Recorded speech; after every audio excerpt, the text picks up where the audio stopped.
చంద్రబాబుకు టచ్ లో ఇండియా కూటమి నేతలు గత 10 ఏళ్లు వరుసగా కేంద్రంలో బీజేపీ అధికారాన్ని దక్కించుకోవడంతో ఆ 10 ఏళ్లు కాంగ్రెస్ అధికారానికి దూరంగా ఉండాల్సి వచ్చింది. అయితే ఇటీవల జరిగిన పార్లమెంట్ ఎన్నికల్లో కాంగ్రెస్ పార్టీ విజయంతో దేశంలో రెండో అతిపెద్ద పార్టీగా అవతరించింది. సెంచరీకి ఒక సీటు తక్కువగా సాధించిన కాంగ్రెస్ పార్టీ తన మిత్రపక్షాలతో కలిసి రెండో అతిపెద్ద కూటమిగా ఏర్పడింది. అయితే కొన్ని స్థానాలకు దూరంగా ఉన్న ఈ కూటమికి టీడీపీ పార్టీ ఆశాకిరణంగా మారింది. అధికారంపై కొండంత ఆశలు పెట్టుకున్న కాంగ్రెస్ పార్టీకి చంద్రబాబు నాయుడు భారీ షాక్ ఇచ్చారు.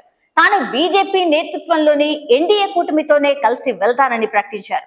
దీంతో ఇండియా కూటమి అధికారానికి దూరం అయిపోయింది.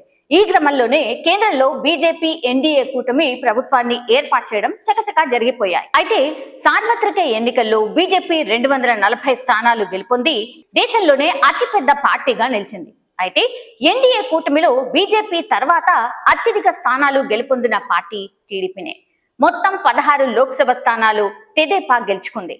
నిజానికైతే టీడీపీ జనసేనతో కలిసి ఎన్డీఏ కూటమికి 293 స్థానాలున్నాయి. మ్యాజిక్ ఫిగర్ 272కు చాలా ఎక్కువగా ఉన్నాయి. అయితే టీడీపీ మద్దతు ఇవ్వకుండా ఉంటే మాత్రం ఎన్డీఏ కూటమి అధికారం చేపట్టే అవకాశాన్ని కోల్పోతుండే.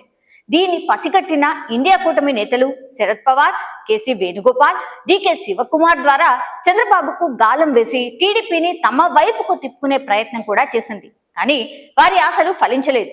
ఇటీవలే ఢిల్లీలో జరిగిన ఎన్డీఏ భేటీలో టీడీపీ అధినేత చంద్రబాబు బీజేపీకే జై కొట్టారు. నరేంద్ర మోడీ నాయకత్వాన్ని బలపరుస్తూ చంద్రబాబు సంతకం కూడా చేశారు. దీంతో ఇండియా కూటమికి కోలుకోలేని షాక్ తగిలింది.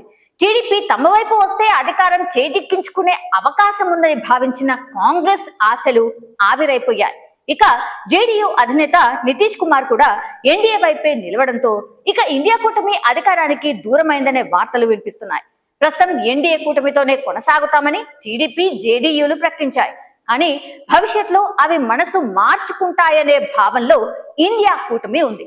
ఎందుకంటే గతంలో చాలాసార్లు చంద్రబాబు, నితీష్ కుమార్ ఎన్డీఏ కూటమి నుంచి బయటకు వచ్చి వెళ్ళిన విషయం తెలిసిందే. భవిష్యత్తులో కూడా అలాంటి పరిణామాలు ఉంటాయనే భావంలో కాంగ్రెస్ నేతృత్వంలోని ఇండియా కూటమి ఉంది. ఆ అవకాశం కోసం ఎదురు చూస్తూ కూర్చోవడమే ప్రస్తుతం ఇండియా కూటమి ముందున్న టాస్క్. మరిన్ని అప్డేట్స్ కోసం మా కాయ్ టీవీని సబ్స్క్రైబ్ చేసుకోండి. మా వీడియో కనుక మీకు నచ్చినట్లయితే లైక్ చేయండి, షేర్ చేయండి.